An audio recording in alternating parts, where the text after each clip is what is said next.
To give a presentation after someone in a decade.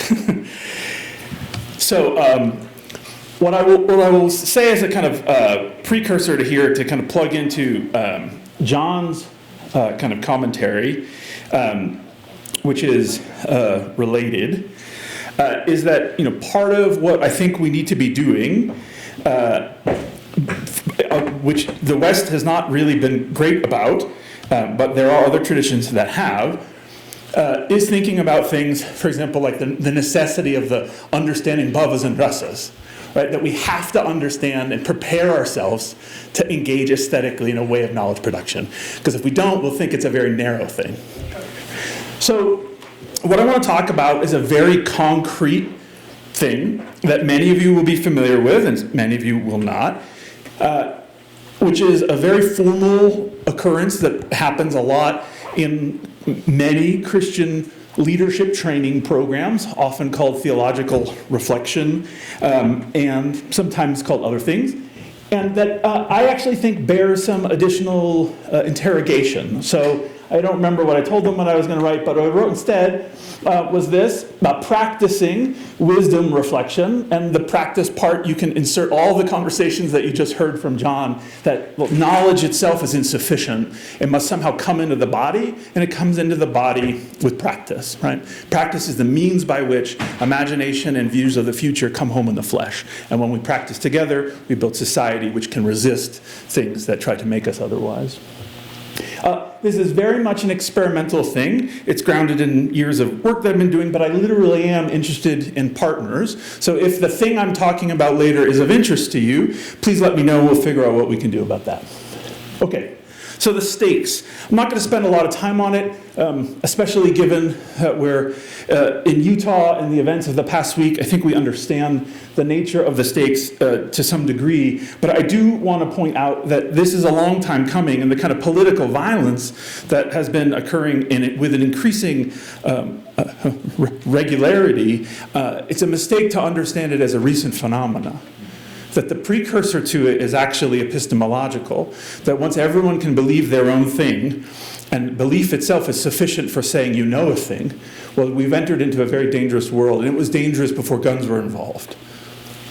But for the sake of clarity, I think that part of what is under attack is the realities of pluralism in this country, a recognition that formation is insufficient, exactly the way that John was saying, that in fact we're being formed whether we like it or not, and that to engage in the work of civic repair, to actually see one another when we look at one another, we need to do some inward work to realize the ways in which seeing has been kind of colonized by the market. And for me, I think it's really important to recognize the lack of neutrality. There's no such thing as a lack of formation. We are always being formed.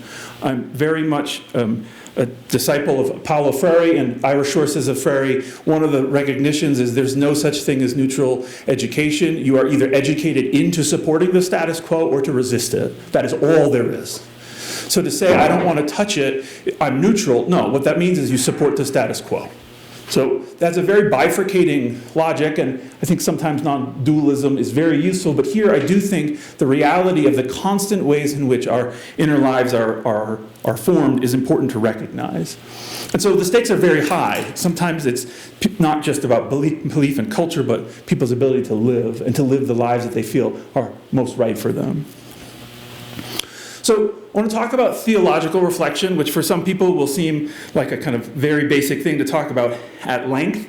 But I do want to talk about it conceptually and then as a practice, because I think they're different. We had a lot of kind of name-checking of dialogue today, and I think there's room for dialogue, and it's important that we have dialogue. However, sometimes dialogue is challenging because people come in with different preconceived notions about what they're supposed to be doing in that space. And so you spend a bunch of time trying to figure out how to calibrate. And that's fine and great, and good things can come out of that. But I want to suggest there are other ways of engaging, and exactly the metaphor that John gave, shoulder to shoulder, as opposed to face, is useful. And theological reflection as a formal practice, which we'll get to in a moment, is really useful for standing shoulder to shoulder and looking at things. The idea here, right, is that there's some learning that's possible that can kind of push us out into the world, right, to go and do. This is a kind of classic representation of the see, judge, act model. It's got different sources. It's often pointed out to a Bishop Cardin, kind of Belgian Catholic bishop, but it's also very heavily present in the liberation traditions in South America. Basically, the idea is you observe a thing, you figure out how to observe it well. So if you're observing economics, you better learn economics so you can really know what's going on. If you're observing people in challenging situations, you should learn mental health. Get the skills necessary to see expertly. Figure out how to make an assessment. The assessment is its own loop. So this kind of goes like this until you feel like you've had adequate judgment. And that judgment loop has to do with analysis, where you're taking something apart, and theological reflection, where you're saying, what does my tradition say about this, pieces that have been taken apart? And then you figure out how to act. And after you act, intervene, hopefully for the sake of justice. Then you see if it works, and how do you know if it works? You assert your seeing again with some kind of expert knowledge. So that gets taught in a lot of places when they're training clergy or training leaders, chaplains, ministers. And it gets named different things, but it's all over the place, especially if you're going to seminary. And theological reflection, you'll note, is that little kind of gray box that's part of the judgment section. And I actually think that theological reflection itself has components to it. So it has to name your experience, which means you have to be aware that your experience is very subjective, and with a big S, right? That your experience of that is your experience as a subject. It's not somebody else's. And that we want to have it point us towards doing. That's the action. That's what comes next. Act at the bottom. But also, it ties us to the things that other people have done. That's tradition, right? So it moves through time, too. It isn't just about the present. So this is all very kind of flighty and conceptual. And what I want to kind of ground it a little bit is say this is how I define theological reflection. The practice of exploring and making meaning from our experiences by connecting them to our deepest values, beliefs, and theological understandings. It's about bridging the gap between what we encounter in daily life. I mean that literally. What are the physical things we run into, the things we eat, the things we touch, the things we love and hold, and the teachings of our faith tradition. And you could put an open parentheses there, which is the way people have talked about the things they loved and held over the centuries. So what does this actually look like in practice? Depends on where you are and how you're being trained. But it's very common to look like one of these books, which if any of you were trained as a chaplain or minister, you probably use. They're very, very, very common. This comes from my work in contextual education, sometimes called field education. I'm the person who teaches them how to do the ministry part, right? So you took all these other classes, and there's different versions of them. But they essentially say, okay, we need to teach you as future leaders of some tradition how to do this work of reflection. We understand it's this vague circle, but like, what do you really do? And so everyone's got their own method for doing theological reflection as part of ministerial formation. And I'm going to give you mine, but it's just one of many, many, many out there. In addition to these three, there's who knows how many, because of the person directing the program didn't like step 4, and so they made it step 4 and 4A, and now it's 5 steps. However you want to do that, this has happened over and over and over again. And the process, I think, is intimately wound up with formation, which is part of the thing we don't talk about enough, which is exactly why we have to engage the aesthetic. Because part of what happens as you learn cognitively to think a certain way, you prime yourself for different kinds of experiences. Because you've patterned that, neurologically speaking even, right? And then when you have more experiences, you're trying to figure out how to make sense of it, how to cognize and how to particularly figure out how to name the experiences, well then you can open yourself up for a different one. So you do not get to do the cognitive work of theological reflection without doing the affective work of spiritual formation. And if you think you could do formation without reflection, you're also missing the boat. So part of the problem is we have shunted off to the side the place where you do thinking, and over here you do practice, and over here you do feeling. How do you figure it out? That's up to you, right? And this is really literally how departments are set up. Pay scales are set up differently that way. You get paid more to do the thinking that isn't practice. You get paid less to do the practice that isn't thinking. This is just how we've done it for hundreds and hundreds of years. And to some degree, it's because of the need to have knowledge fit into the encyclopedia. This happened in Germany. I largely point to, he did not mean for this to happen this way, but a theologian named Friedrich Schleiermacher tried to figure out how to get theology into the modern university. And to do it, he broke everything into the encyclopedia so you could become such a profound expert at the one thing you did that it was worth making you a professor of that thing. So you know Bible, you know ethics, you know Greek. Do what to do with it? No, just Greek. Well, what about you? And everyone's got their own silos, and now we're experts enough to become professors. And we've kept the system the same way, and we think that if you go through it, at the other end, you'll be a minister. I'm not kidding. That's the sad part about this. This is literally what we do. So, I was grinning like a madman back there, because my pitch is to say we need to add cognition and affect back into it. And as Christians, the cool part about this is that if you think about the fact that Jesus was a rabbi, and you think about the ways that Hebrew in the time of Jesus worked, the seat of cognition and the seat of the affect are both the heart.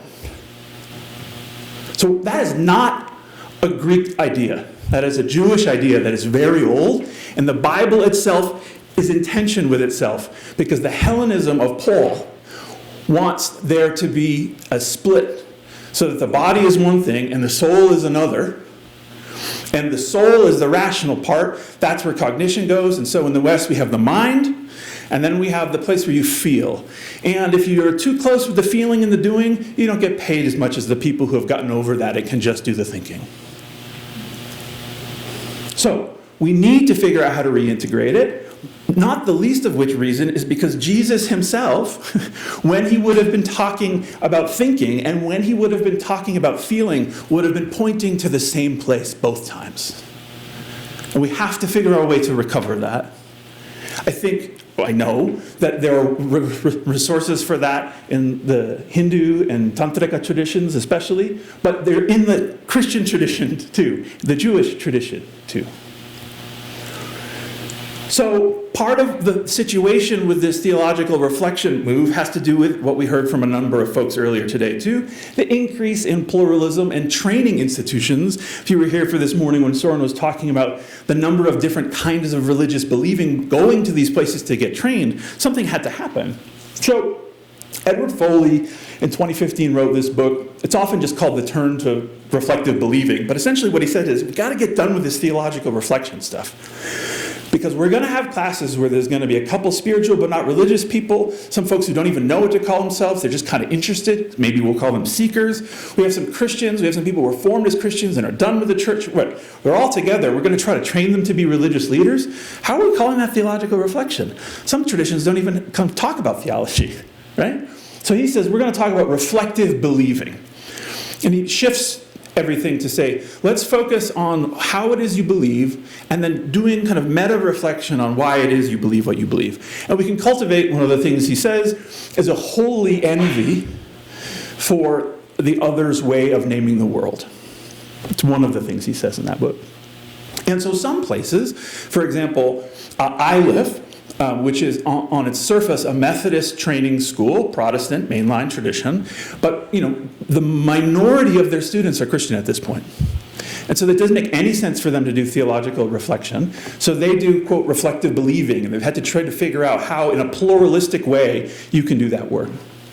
Well, that's fine. And Foley recognizes the problem I'm about to name, so it's not as if I came up with it and it was a big surprise. But I actually think that the recognition of the need for pluralism is key. However, focusing on just kind of believing is problematic because not all traditions have belief as the commitment.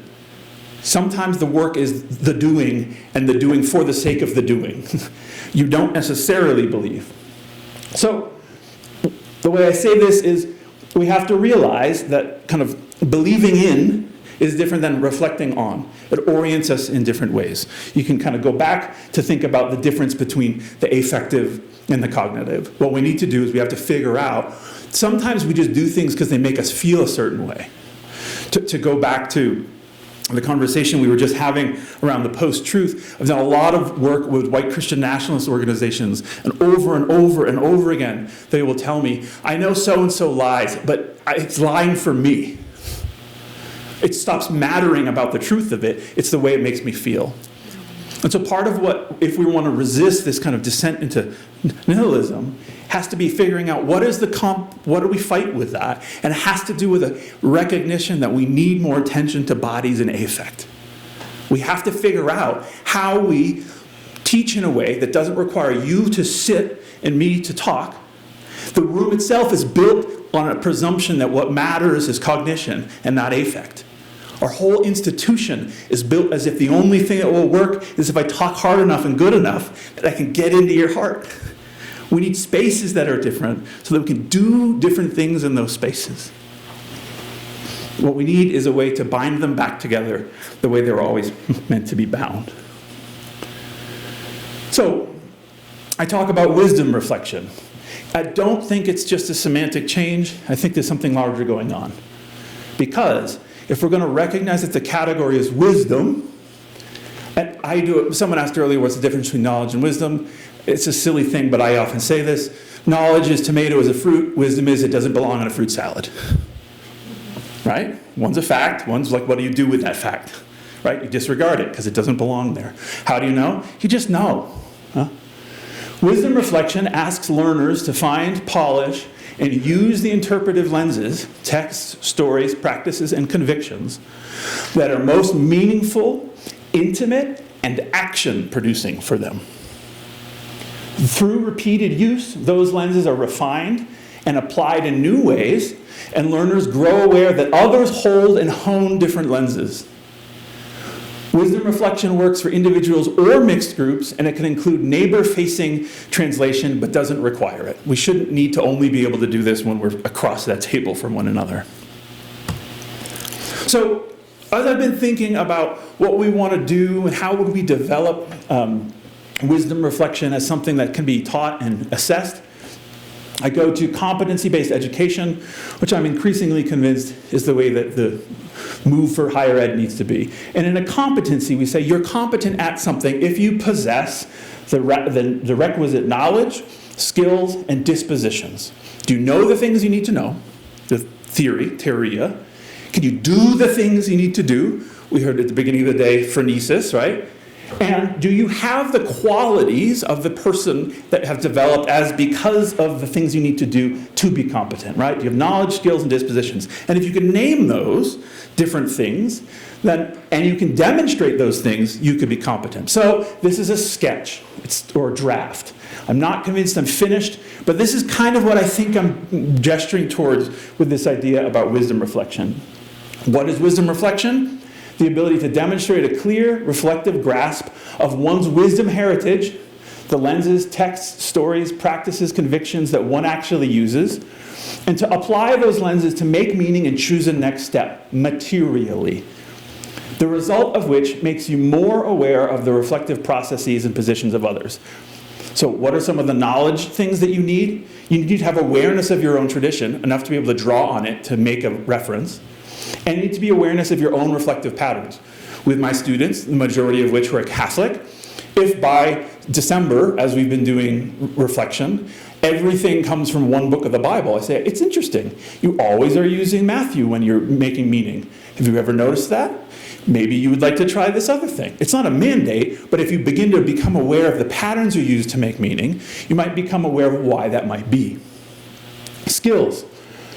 You need to demonstrate lens chaining adaptiveness. So I'll ask them to reflect on an experience, and I'll say, great, now pick a different lens, pick a different piece of scripture, pick a different prayer, pick a movie. Now think about the experience differently. What does it mean to you now? Once you realize that your experiences in your life can mean different things depending on how you look at it, it's a short step from there to realize other people make different meaning out of the same experiences that you experienced. So you need to get good at being able to make that shift. The ability to articulate how and why traditions shape behavior, to be able to explain how a different lens on the same experience can change your perception. And then what are the dispositions, intellectual humility and revisability, action orientation and repair orientation. How do you get ready to do a thing? And then how do you get ready to apologize and make right when you've done a thing that is wrong?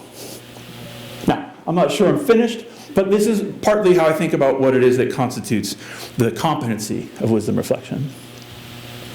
So, broadly, these would be the steps we would go through if we were going to do wisdom reflection together.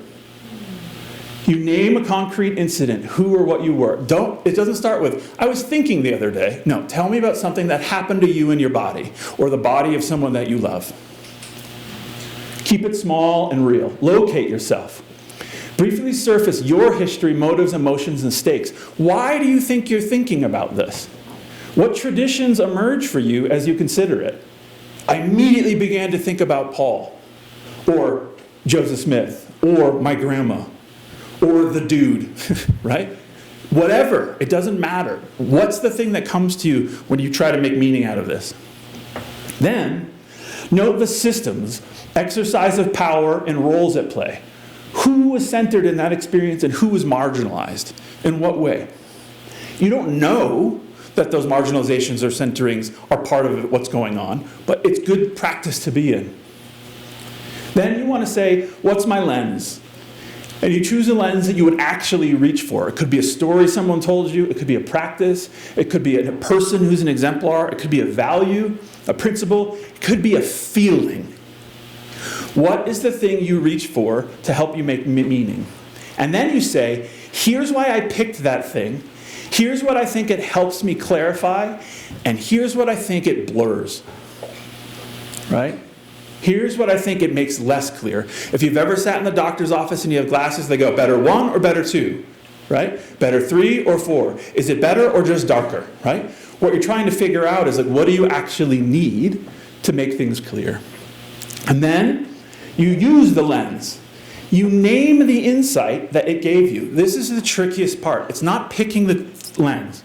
It's asking yourself, how, as a result of your Christianity, or whatever it is you're using, do you see this thing differently? What if you were exactly you, but you weren't part of that tradition? How would you see it? Right? Learning to realize the ways in which your sight has already put those lenses on is really key. It looks to me like you look this way, and now it looks like you look different. You didn't change. My perception of you did. But we tend to think of the world is different. No, your perception is changing when you change your lenses. It just looks to you like the world is changing. And last, certainly not least, integration into practice. Translate the insight into one concrete next action. Now, this is very much the way theological reflection goes in general. However, how you do it and whom you do it with can shift it profoundly. So, from a formative position, there's different pedagogical and formational uses. So, on the top, you have the kinds of classrooms or spaces. I do not think this is a classroom-only thing. I think this can happen in communities of worship. I think this can happen in friends groups. I think this can happen in giant chaplaincy practices like at Tufts. And on this side, it's what you're asking the individuals in that group to do. So, if you're at a place where almost everyone's part of the same tradition, monocultural group, and you could ask everyone to work on their own lens, what they actually think they would do, and essentially this is what theological reflection is, just that first box. Teaching everyone to harness the tradition for the sake of seeing and action. But you'll see there's an asterisk up there that says monocultural group asterisk, and we go down to the bottom, and it says monocultural groups are never uniform. There is no one thing. Even if everyone is a member of the Church of Latter-day Saints or Roman Catholic or you name it, individuals are not automatons. They are complex. So what you can ask them to do differs. So you might want to do the first monocultural own lens so people get good. They learn their scriptures, they learn their traditions, they learn their prayers, and they learn how to see through them. And then you might say, okay, that was what you went to, but in the same tradition, could you pick another lens from your tradition and see how that helps you change and see? And then you're like, oh, wow, those are both my tradition, but things look differently depending on what lens I'm using. And then you go, now I'd like you to use a lens from a different tradition and tell me what you see. Well, that's easier to do if you realize that also happens in your own tradition. If you're in a mixed group, you can begin to articulate why you see what you see to someone else, and you can practice listening to it. And you could say, I'm not sure I did this right, but I was recently reading this thing from such and such tradition that you're part of. Is that right? Yes. Is it true that if you did this, you'd see it this way? Now we're practicing that humility, and you're willing to make mistakes, and you might need to make repair. On the far side, we're not asking people to do their own work. We have a mixed group, but now we're asking them to reflect together. This is literally the shoulder-to-shoulder work that John was talking about. And now we're doing what I would say is something like a pluralistic public theological reflection. I see it this way, you see it this way, we're both looking at hunger. What can we say together about this issue, right? And we don't need to do it kind of staring at each other's face. We could do it staring at the problem and then suggesting what we ought to do in spite of it. So, all this for me raises some questions. And some places, especially progressive places, are so afraid of some of these things to be on watch for, they just don't do it. So first off, fear of appropriation. Who am I to think about another tradition? I'm only an expert in my own, that's all I should pay attention to. And as a result, if I screw around with anything else, I'm going to make a mistake. I better not deal with it at all. Dangerous, a problem if it's done, and there is appropriation, but also equally dangerous, I think, if you don't touch it at all. Lack of depth, everything is going to become a kind of cafeteria approach, and all I'm going to do is just go a little bit everywhere. I'm never going to really wrestle. That's a problem, but I think never wrestling and never learning about other folks, problematic. Well, if I start paying attention to what other people think, then what I think about myself is going to go away and be less important. I think also a problem, but equally problematic in the other direction.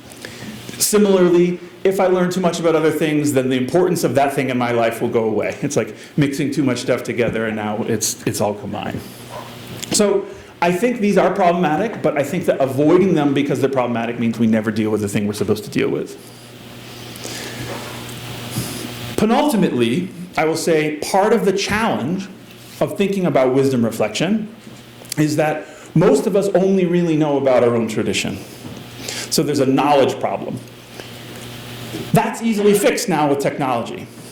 So Ren is a wisdom reflection explorer and navigator, and it's a piece of AI technology that I've built so that when you tell it an experience and then you tell it your orientation and orientations you're interested in learning from, it will give you theological lenses from across the world's religious traditions.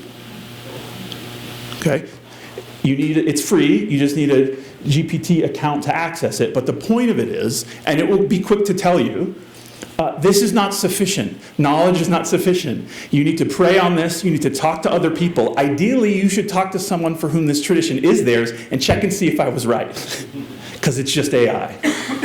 But now, the knowledge problem has gone away, and we can begin to ask ourselves how things might change, and we can build relationships and learn we made a mistake and do the work of repair. Or learn we got it right and find we have a new friend, right?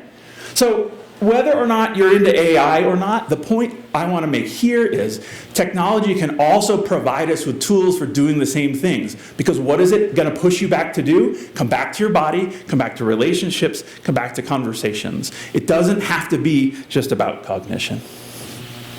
I really am interested in practicing with this, some folks, and setting up some places to do actual human-to-human cross-tradition reflection. So please come talk to me, but I'm going to bounce for now.